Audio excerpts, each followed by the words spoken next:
Only for English ही बोलती है, other कोई दूसरी लैंग्वेज भी नहीं बोलती। जैसे घर के अंदर हम लोग गुजराती बोलते, गुजराती तो वो बोलती ही नहीं है। परेशानियां तो ये होती है कि दिन में बहुत सारे लोग मिलने आते हैं, रिलेटिव्स आते हैं, फिर ये मीडिया वाले आते हैं, फिर वो परेशान हो जाती है तो वो बोलना ही बंद कर देती है। किसी को भी देखेगी वो नहीं बोलेगी। अगर पुनर्जन्म ही है, पुनर्जन्म या चमत्कार, हम आपके बीच पार्ट 2 लेके आ रहे हैं। पार्ट 2 इसलिए लाना पड़ा क्योंकि पार्ट 1 पे आपके ढेर सारे कमेंट आ रहे थे और कमेंट अभी भी लगातार आ रहे हैं। उसमें तमाम तरह के सवाल थे। उन सारे सवालों का जवाब ढूंढने का प्रयास हमने इस वीडियो के माध्यम से किया है और आप तक उन सभी सवालों का जवाब देने का भरपूर प्रयास किया है, जिसमें बच्ची के कुछ फुटेज भी होंगे और उनके माँ बाप के फिर इंटरव्यूज होंगे और साथ ही साथ पुनर्जन्म और चमत्कार को लेकर के ज्योतिषाचार्य से बातचीत भी होगी। तो पूरा वीडियो देखिएगा, आपको बड़ा ही मजा आएगा और इस पूरे वीडियो में आपको रहस्य का सारा पर्दाफाश होगा कि ये चमत्कार है या पुनर्जन्म है, और फिर इसके बाद आप तय करिएगा कि ये क्या है। परेश जी, ये बताएं, इस बच्चे के भविष्य को लेकर के क्या सोचा है आपने? देखिए, बच्चे के भविष्य के लिए तो यही सोचा है कि उसको हो सके उससे अच्छे स्कूल में एडमिशन दे। इंटरनेशनल बोर्ड बनाना है मेरी बच्ची को, और कुछ भी करके उसको ऐसे एजुकेशन देगी कि उसके फ्यूचर के लिए अच्छा हो। आप देख रहे हैं कि तमाम कमेंट्स आ रहे हैं और आपके वीडियो तमाम चैनलों पे वायरल हो रहे हैं। उन कमेंटों पे ये हो रहा है कि बच्ची मोबाइल से सीखती होगी, या बच्ची जो है हर बच्चे जो है मोबाइल से भी आजकल जानकारी लेते हैं। तो आप इस विषय में क्या कहेंगे? पहली बात तो है कि मेरी बच्ची मोबाइल का यूज़ बहुत कम करती है। इनकेस अगर आपको कोई कमेंट ऐसी करते हैं कि बच्चे यूट्यूब में से देख के करते हैं बराबर, तो मेरी बच्ची वो पूरे दिन हमारे साथ रहती है। घर के अंदर गुजराती भाषा ही हम लोग बोलते हैं, वो सुनती है। तो अगर वो मोबाइल देख के सीखेगी भी तो गुजराती भाषा तो हमारी मातृभाषा है, वो तो उसको आना चाहिए, लेकिन वो नहीं आता है।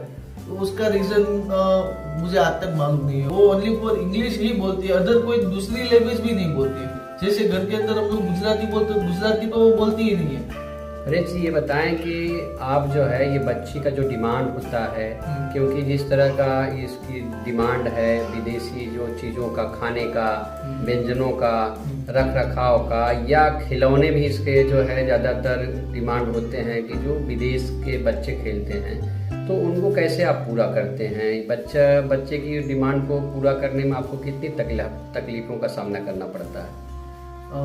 सबसे पहले तो मैं मिडिल क्लास का बंदा हूँ, तो बच्चे की अगर कुछ ऐसी डिमांड कर देती है जो बहुत महंगी मिलती है मार्केट के अंदर, तो मेहनत तो ऐसी करता हूँ कि बच्चे को कभी मैं कोई चीज़ के लिए ना कह सकूँ।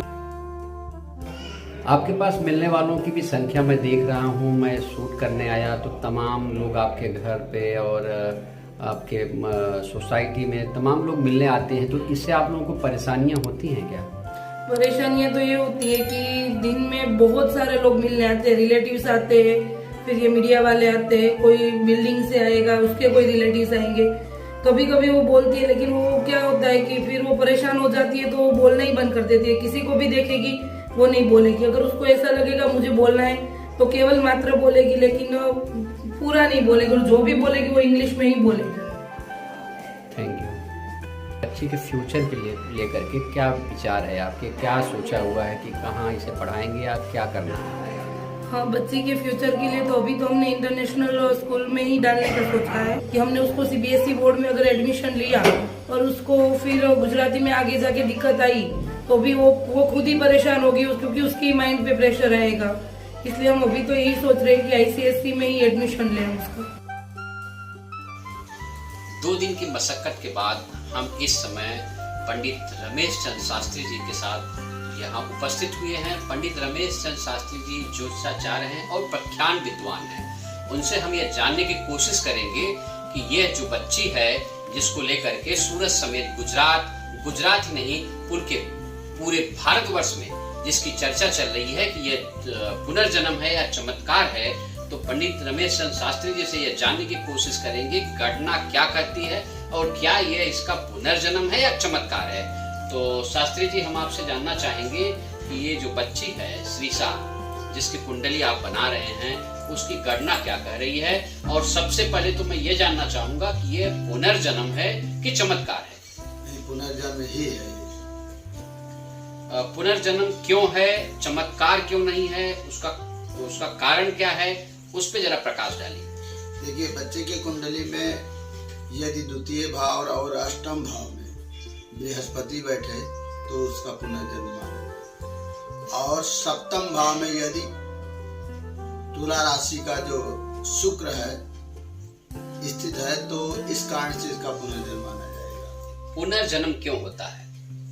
पुनर्जन्म इसलिए होता है किसी का आकस्मिक मृत्यु हो जाए या कोई बात सोचते हुए उसका मृत्यु हो जाए।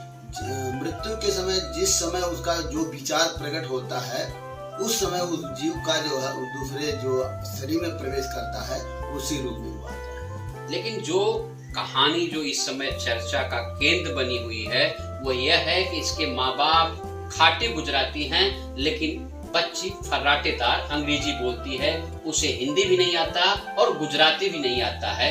तो ये विदेश के कल्चर के और विदेश के परिवेश जैसी जो है भूमिका में रहती है, सोने का, जागने का, खाने का। तो ये क्या विदेश के लोग पुनर्जन्म भारत में ले सकते हैं? बिल्कुल, आप कहीं मृत्यु के बाद कहीं भी व्यक्ति जन्म ले सकता है। ऐसा कुछ नहीं है कि आप भारत में जन्म लिए तो भारत में ही जन्म लेंगे। ये पूरे ब्रह्मांड चक्र है। इस चक्र में कहीं भी किसका जन्म हो सकता है। एक जीव से ये आत्मा जाकर दूसरे आत्मा में जाकर के प्रवेश कर जाता है। तो ये बच्ची का जो कुंडली आपने बनाया है, तो किस आधार पे आपने कहा कि इसका पुनर्जन्म हुआ है ये, और इसका भविष्य कैसा होगा? इसके अष्टम भाव में गुरु है और वृश्चिक राशि का है। वृश्चिक राशि गुरु यदि बैठता है अष्टम भाव में या द्वितीय भाव में या पंचम भाव में या सप्तम भाव में शुक्र बैठे तुला राशि का, तो वो पुनर्जन्म माना जाएगा। पुनर्जन्म होगा इसका। तो इस बच्ची का आगे का भविष्य क्या रहेगा? देखिए, बहुत ओजस्वी होगी, बहुत तेज तर्राक होगी और पढ़ने में बहुत तेज तर्राक होगी।